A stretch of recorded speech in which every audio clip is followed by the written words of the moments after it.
Here's H.R. 645 legalizing what has already been developed, what's already been paid for by FEMA. And that is these FEMA camps for everybody's safety, these FEMA camps for everybody's comfort, these FEMA camps that the people need during emergencies. The government doesn't build things that are not needed or that there aren't contingency plans that say there's a reason for them. Also, it's been reported by WorldNet Daily that the Department of Homeland Security has already awarded nearly a $400 million contract to Halliburton to build some temporary detention centers on an as-needed basis. We know this is their main attack profile, is old, shut-down bases.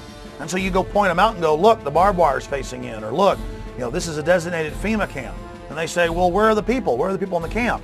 The point is, it's a designated facility for that. Conceivably, these are the kinds of camps that could be used for political dissidents, just like occurred in Nazi Germany. I got a feeling in the next few years that you may start to see some American citizens end up in these camps for questioning the government. The president can declare a national emergency, and it can be anything. It can be a hurricane, or it can be political protests or civil disorders like we saw in the race riots. I think the government's anticipating that there's going to be a increased reaction against the economic downturn, and this could lead to the kinds of street riots and protests we've seen in countries such as France. If we do not have a government which is controlled and limited by the Constitution, then our personal motives and preferences are irrelevant. It doesn't matter if you have freedom of speech if you're in a FEMA concentration camp. It doesn't matter. You're certainly not going to be allowed to have a gun inside a concentration camp. And all of our rights are predicated on a free America. And if we don't have a free America, all of the other questions become moot. Don't these companies have a responsibility morally if they're in there building camps and building shackles and building barbed wire facing in to speak out and say this is unconstitutional in the United States?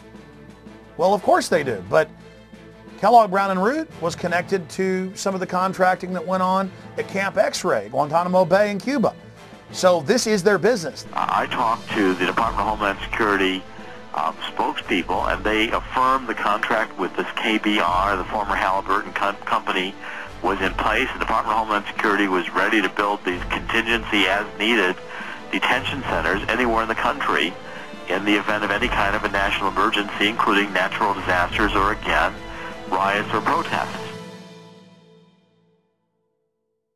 Just because you think someone might commit a crime doesn't mean that they have done anything, and does not mean that you have the right to punish them for what you think they are going to do.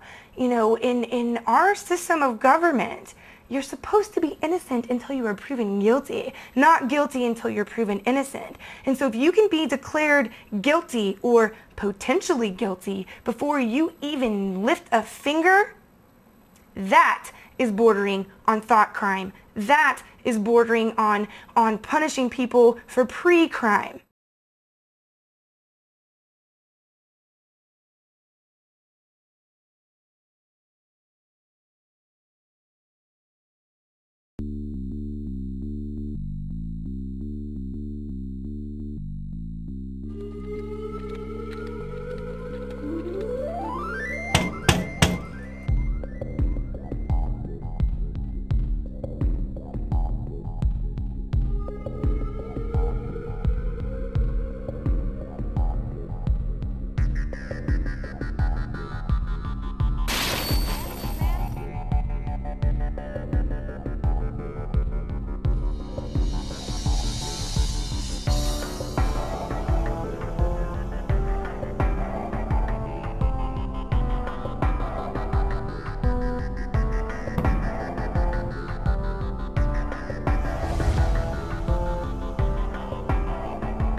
I never understood these words before the thought police showed up at my front door.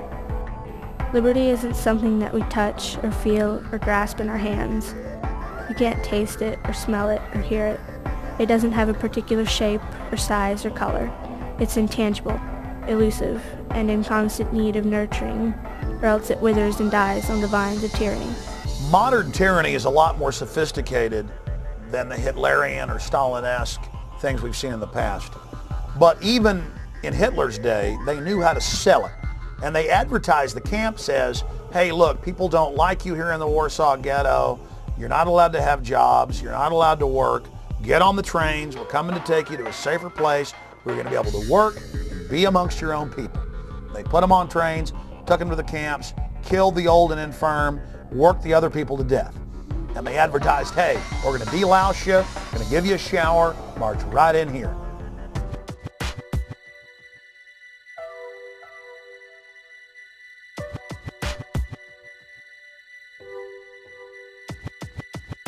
You have arrived at Sobibor. You are in eastern Poland. This is a labor camp. We have brought you here to work. You will work hard, but hard work is good for the soul.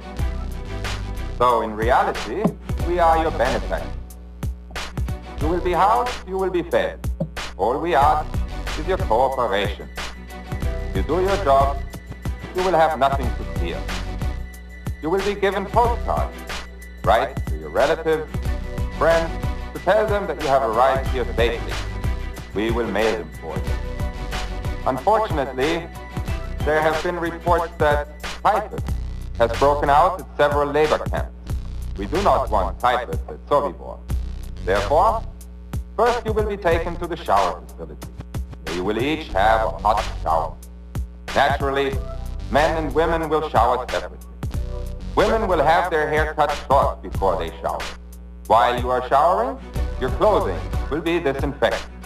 Remember, the better your behavior, the easier your stay will be.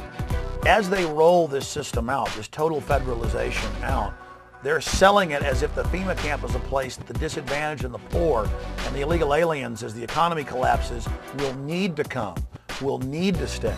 Now, in this more modern, sophisticated system, they're going to advertise the camps. They're going to show people getting the free concert, you know, with a rock and roll star, or the Sunday night movie, or the free medical care, and they're going to be beating down the doors to get in the camps. Another way is to have an economic collapse that's fabricated.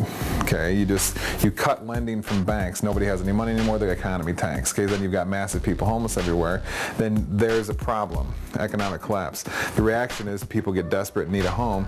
Solution is we present the home to you, which is the FEMA camp, which will be advertised as a wonderful place. Of course, it's a lie. So what you have there is they fabricate a problem to create reactions, which gives the solution they originally wanted in the beginning, which was to get everybody into the FEMA camps. That's how this is the story of history. It's happened over and over and over.